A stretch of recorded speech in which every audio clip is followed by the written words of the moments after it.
before new empires cast their gaze upon the sacred lands of Bharat, its kingdoms had endured through countless ages, guarded by the courage of those who would not yield. When Muhammad bin Qasim descended upon the holy city of Multan, its defenders fell, its children were taken, and the revered Aditya Sun temple was stripped of its treasures. To the conquerors, it seemed the destiny of Bharat had already been written. Yet destiny is never forged by conquest alone. From the western frontiers came Pulacation. From the royal courts of Kannauj rode Yashovarman. From the valleys of Kashmir arose Lalitaditya Muktapida. From the Pratihara realm stood Nagabhatta. Across generations, these rulers held the frontier with unwavering resolve. They broke invading armies, reclaimed forgotten lands, and restored the light of temples that many believed would never shine again. For nearly 2.5 centuries, the spirit of Sanatana Bharat endured unbroken. The mighty power of Kannauj faded, and the shield that had guarded northern Bharat began to weaken. Beyond the towering passes of the Hindu Kush, another force gathered in silence.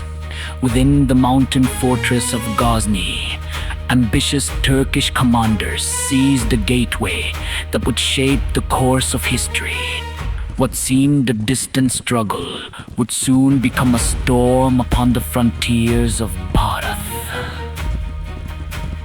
Yet before the tempest broke, one king saw its shadow approaching.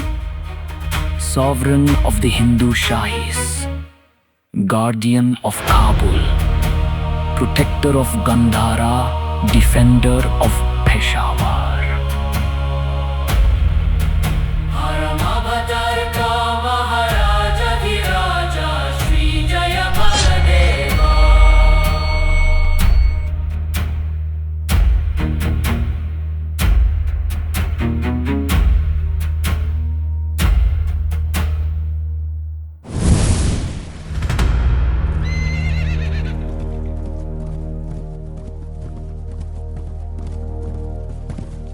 While others waited behind their walls, Jayapala Deva chose to strike first. He forged alliances across northern India, gathering warriors from Delhi, Ajmer, Kalinjar and Kannauj. He crossed mountains, marched into enemy territory and carried the war directly to Ghazni itself. His objective was clear: destroy the invader before the invader reached Bharat. For years, he fought relentless campaigns against Sabuktijan, refusing to surrender despite repeated setbacks. Even after losing Kabul, even after being pushed back, Jayapala Deva never abandoned his mission. Then, destiny changed once again. Sabuktijan died. His son, Mahmud of Ghazni, rose to power. Unlike his father, Mahmud possessed a single overwill ambition: to wage an unending holy war into the heart of Bharat.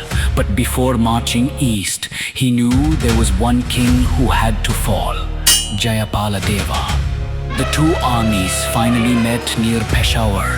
War elephants shook the earth. Thousands of cavalry thundered across the plains. Shields collided with steel as one of the greatest battles of the age unfolded.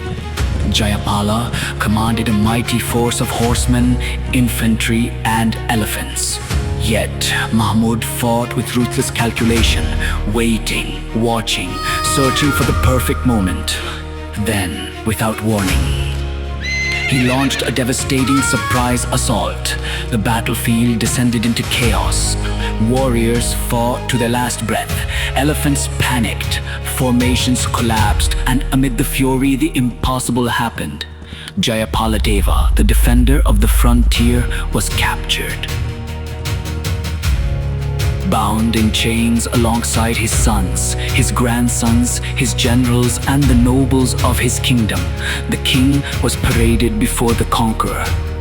His treasures were seized, his people were enslaved, his kingdom was plundered. But Mahmud desired something greater than victory. He wanted humiliation. He wanted the kings of Bharat to witness what happened to those who opposed him. Jayapala Deva eventually was released, only after paying an enormous ransom and surrendering hostages from his own family. For many rulers, the story would have ended there, but not for Jayapala Deva. Returning to his people, the aging king gathered his court one final time. He removed the crown from his head, placed it upon his son, Anandapala, and declared that a king who had suffered such humiliation was no longer worthy to rule. In accordance with ideals of honor he had defended throughout his life, he made a final decision.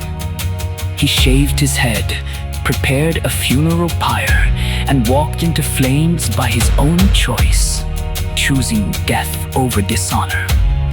His body perished, but his spirit ignited a resistance that would continue for generations. And the last warriors of the Hindu Shahi dynasty would continue the struggle against Ghazni for decades to come. History remembers Mahmud for his conquest, but civilizations remember something greater. The men who stood when standing meant certain defeat. The kings who chose sacrifice over surrender. The warriors who became immortal, not because they never fell, but because they never bowed. This is the story of Jaipala Deva, the forgotten guardian of Bharat's northwestern frontier. The king whose final victory was over fear itself.